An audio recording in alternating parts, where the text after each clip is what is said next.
Hello friends, welcome to UPSC Gurukul. तो आज हम लोग राष्ट्रीय परिदृश्य के थर्ड पार्ट को देखेंगे और राष्ट्रीय परिदृश्य को आज ख़त्म करेंगे। हमने 50 क्वेश्चन तक देख लिया था और 51वां है हमारा। अप्रैल 2022 में दिव्यांगजन सशक्तिकरण विभाग और दिव्यांग व्यक्तियों के लिए कौशल परिषद ने किस कंपनी के साथ दिव्यांगजनों के लिए कौशल प्रशिक्षण और रोजगार के अवसर प्रदान करने के लिए एक त्रिपक्षीय समझौता ज्ञापन पर हस्ताक्षर किए हैं? ऑप्शन ए है Flipkart international private limited, option B है Asian institute of higher education, option C है इंडिया स्किल प्राइवेट लिमिटेड। उपयुक्त में से कोई नहीं, तो इसका आंसर है ए फ्लिपकार्ट। ऐसा कोई इंपॉर्टेंट है नहीं। ये जो अगला क्वेश्चन हमारा 52 ये इंपॉर्टेंट है। अप्रैल 2022 में प्रधानमंत्री द्वारा किस शहर में पहले सेमिकॉन इंडिया 2022 सम्मेलन का उद्घाटन किया गया? लखनऊ, बेंगलुरु, चेन्नई। उपयुक्त में से कोई नहीं, तो इसका आंसर है बी। और इसको आप एक तरीके से कॉमन सेंस भी लगाएं तो देखिए, जो हमारा जो ज़्यादातर जो कहते हैं ना कि जो स्टार्टअप है, सबसे ज़्यादा स्टार्टअप बेंगलुरु को हमारा जो है इंडिया का सिलिकॉन वैली कहा जाता है। तो इसका आंसर ज़्यादा जो है वो ऑप्शन बी ही होता अगर हम कॉमन सेंस से भी जाते तो पहला सेमिकॉन इंडिया 2022 जो है वो बेंगलुरु कर्नाटक में हुआ था। इसका जो थीम था वो था design and manufacture in India for the world, making India A semiconductor nation. अगला क्वेश्चन है हमारा, मई 2022 में भारत सरकार और संयुक्त राज्य अमेरिका की सरकार ने टोक्यो जापान में एक निवेश प्रोत्साहन समझौते पर हस्ताक्षर किए। यह समझौता किस वर्ष में दोनों देशों के बीच हस्ताक्षरित निवेश प्रोत्साहन का स्थान लेगा? 2000, 1997, 1985, 1995। इसका आंसर है 1997। इसमें ऐसा कुछ है नहीं, लेकिन आप बताइए कि जो टोक्यो जापान है ये कौन कौन से आइलैंड से मिलकर बना हुआ है और इनका जो क्रोनोलॉजिकल ऑर्डर क्या है, नॉर्थ टू साउथ। और इसका आंसर जो है आप इसी चैनल के एक शॉर्ट्स वीडियो में जाएंगे तो वहाँ पे मिल जाएगा। वहाँ पे मैंने एक लेस देन 1 मिनट का शॉर्ट्स है, वहाँ पे जापान के जो 4 द्वीप हैं उसको मैंने कवर किया है। अगला क्वेश्चन हमारा, मई 2022 में किस देश को वर्ष 2022-24 की अवधि के लिए association of Asian election authorities का अध्यक्ष चुना गया है? Sri Lanka, Bharat, Thailand, Philippines. इसका आंसर है भारत।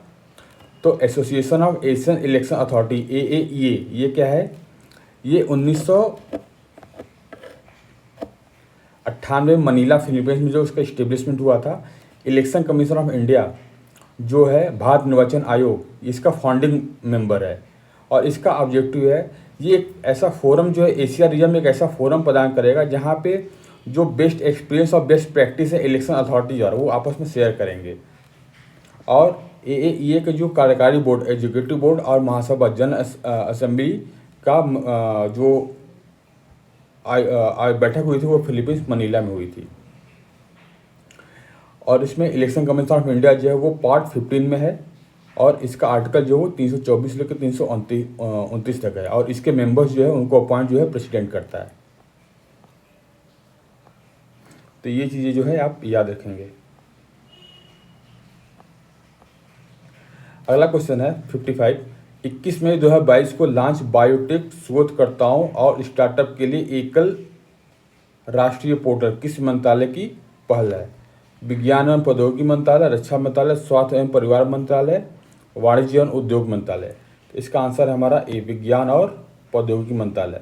तो जो single national portal bio RRAP है, ये जो बायोटेक्नोलॉजी के क्षेत्र में जो रिसर्च एंड डेवलपमेंट और जो स्टार्टअप है उनके लिए है और विज्ञान और प्रौद्योगिकी मंत्रालय द्वारा इसको किया गया है। और इसका फुल फॉर्म बायो RRAP का biological research regulatory approval portal. 18 मई 2022 को केंद्र सरकार ने किसकी अध्यक्षता में भारतीय कपास परिषद के गठन की घोषणा की? दिनेश पालीवाल, M राजू, सुरेश भाई कोटक, पीयूष गोयल। तो इसका आंसर हमारा सुरेश भाई कोटक। जो कॉटन काउंसिल ऑफ इंडिया है, सबसे पहले याद रखें ये किसके द्वारा गठित किया जा रहा है? वो केंद्र सरकार के द्वारा गठित किया जा रहा है। इसमें आपको मान लो दे दिया और पूछ दिया, ऑप्शन दे दिया, मान लीजिए दे दिया कि प्रेसिडेंट ऑफ इंडिया के द्वारा किया जा रहा है, ओके, प्रेसिडेंट क्या नाम, प्राइम मिनिस्टर द्वारा किया जा रहा है और गवर्नमेंट ऑफ इंडिया द्वारा, ऐसे ऑप्शन दे दिए तो आपको ये जो है याद रखना है। इस तरीके से आपको जो है वो ट्रिक कर सकते हैं। और इसके जो अध्यक्ष होंगे, चेयरमैन होंगे सुरेश भाई कोटक। 57 क्वेश्चन है हमारा, 22 मई 2022 से 22 मई 2023 तक किस प्रसिद्ध समाज सुधारक सोशल रिफॉर्मर की 250वीं जयंती मनाई जाएगी? ईश्वरचंद्र विद्यासागर, राजा राम मोहन राय, दयानंद सरस्वती, ज्योतिबा फुले। इसका आंसर हमारा राजा राम मोहन राय। तो राजा राम मोहन राय के बारे में थोड़ा देख लेते हैं। इसमें इंपॉर्टेंट यही है कि राजा मोहन के बारे में पूछेगा। तो इनका जन्म जो था 22 मई 1772 को हुआ था। इनको नौ जाना का अग्रदूत, फादर ऑफ इंडियन रेनेसा के नाम से जाना जाता है। सुधार आंदोलन का प्रवर्तक कहा जाता है। आधुनिक भारत के पिता कहा जाता है। ये फादर ऑफ मॉडर्न इंडिया भी कहा जाता है। नव प्रभात का तारा एवं भारतीय पत्रकारिता का अग्रदूत कहा जाता है। और इनके द्वारा जो स्थापित इंस्टीट्यूशंस है, ब्रह्म समाज 1828 में जो उन्होंने स्थापित किया था। आत्मीय सभा 1815 में किया था। और डेविड हेयर के सहयोग के साथ उन्होंने कलकत्ता में हिंदू कॉलेज की स्थापना की थी। और इनके जो प्रमुख पुस्तकें हैं, ये चीज़ें जो है आपको याद नहीं चाहिए, ये इंस्टीट्यूशन का नाम और इनके द्वारा जो लिखी गई पुस्तकें, बुक्स हैं। एक a gift to monotheism, precepts of Jesus, Sambad Kaumudi, Mirat उल अखबार। और इन्हें जो कश्मीर के शासक अकबर द्वितीय द्वारा जो है वो राजा को उपाधि दी गई थी। हालांकि ये चीज़ जो है अपने मॉडर्न इंडिया का जो पढ़ते होंगे स्पेक्ट्रम, उसमें भी ये चीज़ जो है कवर की गई होंगी।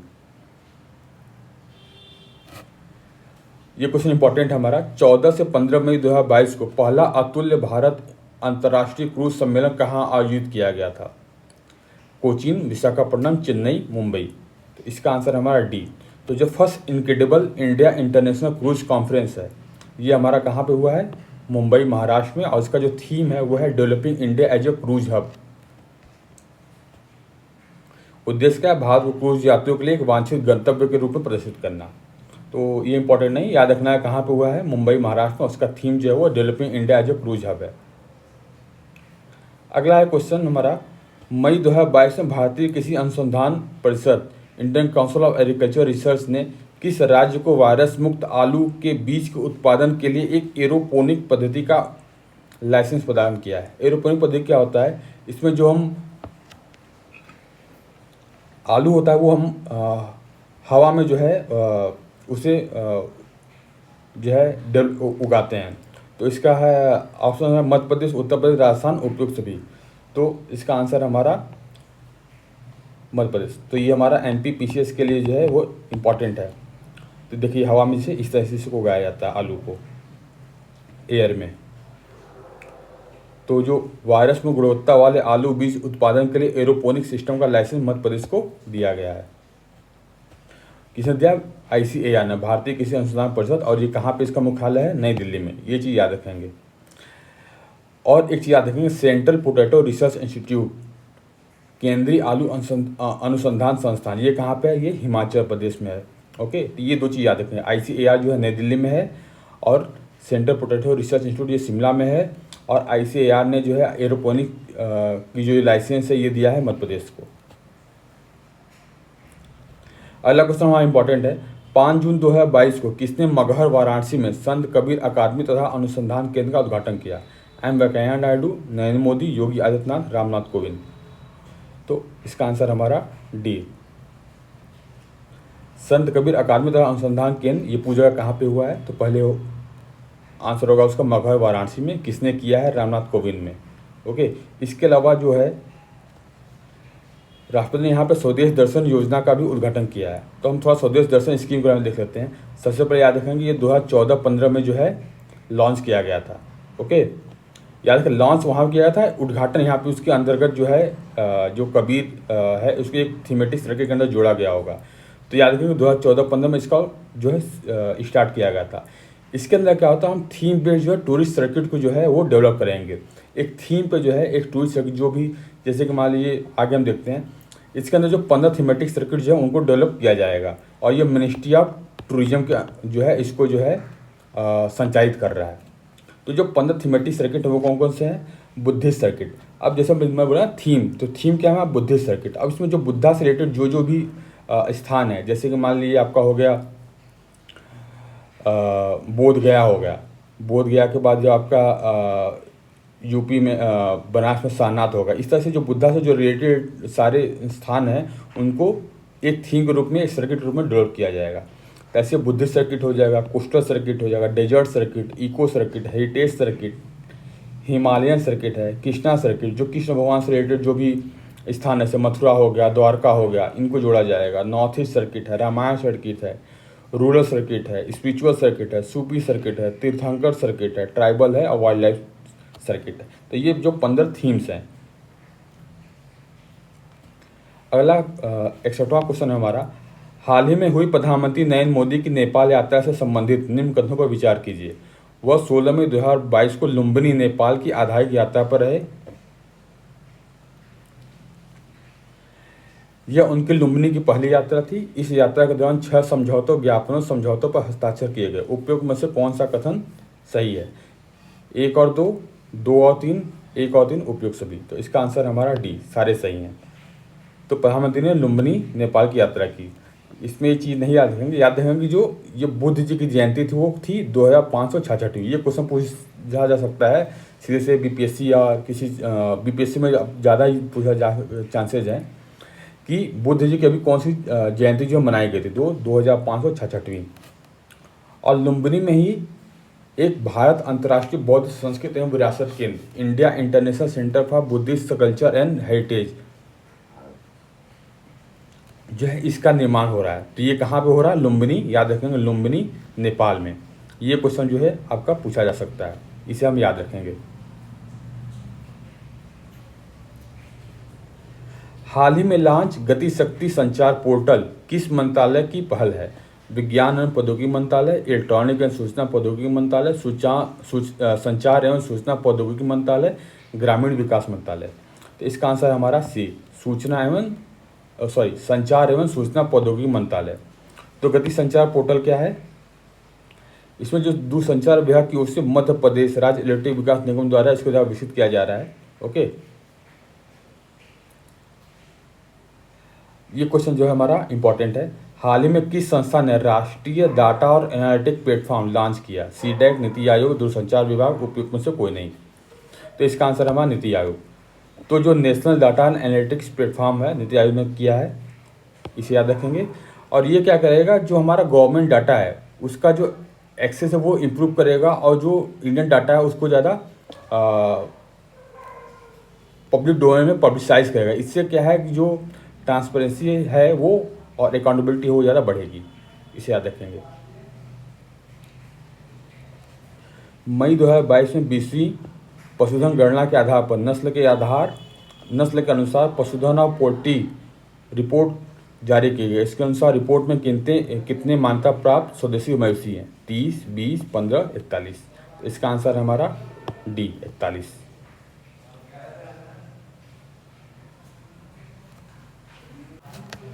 तो जो कौन सी पशुधन गणना है, ये है हमारी 20वीं। और याद रखेंगे, देश में पहली बार नस्ल के अनुसार डाटा संग्रह का काम किया गया। ये पहली बार किया गया नस्ल के आधार पे। तो सबसे पहले हम याद रखेंगे इस रिपोर्ट के अनुसार स्वदेशी मवेशी कितने हैं नस्ल के? वो 41, याद रखेंगे। और गिर, लक्ष्मी और साहिवाल, ये जो है देसी नस्लें हैं, इसे याद रखेंगे। जो गिर, लक्ष्मी और साहिवाल ये देसी नस्लें हैं। मुर्रा जो है ये भैंस की नस्ल है। कोरिडेल और नेल्लोर ये जो है भेड़ की नस्लें हैं। ओके, अगला क्वेश्चन इंपॉर्टेंट है। मई 2022 में उत्तर प्रदेश के किस जिले में देश के प्रथम अमृत सरोवर का उद्घाटन किया गया? लखनऊ, सहारनपुर, अयोध्या, रामपुर। थाले का आंसर दिख गया है, इसका आंसर है रामपुर।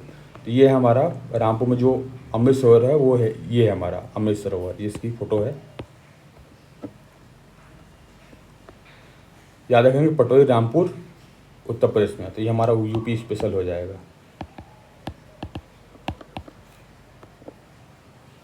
और याद रखेंगे उत्तर प्रदेश के प्रत्येक जिले में 75 अमृत सरोवर का निर्माण किया जाएगा। यानी देश के उत्तर प्रदेश के प्रत्येक जिले में करेंगे तो हमारे जो कितने जिले हैं, 75 जिले हैं, तो 75 अमृत सरोवरों का जो है निर्माण किया जाएगा। मई 2022 में पर्यटन मंत्रालय द्वारा युवा पर्यटन क्लब स्थापित करने की पहल को किस शिक्षा बोर्ड का समर्थन प्राप्त हुआ है? UP board, CBSE board, ICSE board, उपयुक्त से कोई नहीं। हालांकि इतना इंपॉर्टेंट नहीं है, इसका आंसर है हमारा बी, सीबीएसई। पर्यटन मंत्रालय द्वारा युवा पर्यटन क्लब की स्थापना। CBSE के द्वारा साथ किया जा रहा है। ओके, 29 मई 2022 को अखिल भारतीय आयुर्वेद महासम्मेलन के 59वें अधिवेशन का आयोजन कहाँ किया गया? पुणे, जयपुर, लखनऊ, उज्जैन। आंसर इसका उज्जैन। जो अखिल भारतीय आयुर्वेद महासम्मेलन का 59वां अधिवेशन हुआ है वो हमारा उत्तर प्रदेश उज्जैन मध्य प्रदेश में हुआ है। ये क्वेश्चन हमारा इंपॉर्टेंट है। 28 मई 2022 को प्रधानमंत्री नरेंद्र मोदी ने इफ्को की किस इकाई में विश्व के पहले नैनो यूरिया तरल संयंत्र का लोकार्पण किया? फूलपुर, कलोल, आंवला, पारादीप। आंसर इसका कलोल। जो नैनो यूरिया लिक्विड है इसका जो है लोकार्पण किया है गांधीनगर गुजरात में स्थित इफ्को के कलोल इकाई में। अब ये इतना इम्पॉर्टेंट क्या है, जो हम कन्वेंशनल यूरिया यूज़ करते हैं, जो हम खेत में छिड़कते हैं हाथ से लेके सॉइल फार्म में, तो उसमें जो नाइट्रोजन होता है जो पौधे अवशोषित करते हैं वो सिर्फ 30 से 40% इफेक्टिव रहता है। जबकि नैनो यूरिया अगर लिक्विड होता है तो उसमें जो अवशोषित करने की क्षमता होती है वो लगभग 80% ज़्यादा होती है। तो वो जब ज़्यादा होती है जाहिर से हमारी पैदावार जो है वो ही बढ़ जाएगी, यील्ड हमारा जो है वो काफ़ी इंक्रीज हो जाएगी। ओके, तो ये हमारा एडवांटेज है नैनो यूरिया लिक्विड का, नैनो यूरिया तरल का। 27-28 में 2022 के मध्य भारत के सबसे बड़े ड्रोन उत्सव भारत ड्रोन महोत्सव का आयोजन कहाँ किया गया? देहरादून, बेंगलुरु, नई दिल्ली, पुणे। ऑप्शन हमारा सी, नई दिल्ली। तो जैसे मैंने पिछले वीडियो में बोला था कि जो जिसका आंसर नई दिल्ली है उसको नहीं याद रखना है। अगर चीज़ें नई दिल्ली से बाहर हो रही तो हम उसे याद रखेंगे, क्योंकि अगर आप PYQ उठा के देखोगे तो अगर ऑप्शन में नई दिल्ली है तो वो ज़्यादातर सही होता है। ओके, तो हम ऐसा याद रखेंगे कि जो नई दिल्ली में हो रहा है उसको हम नहीं याद रखेंगे, क्योंकि ज़्यादा चीज़ें नई दिल्ली में जो इंपॉर्टेंट चीज़ होती है, जो नई दिल्ली के बाहर हो रही है उससे हम याद करने की कोशिश करेंगे। ओके,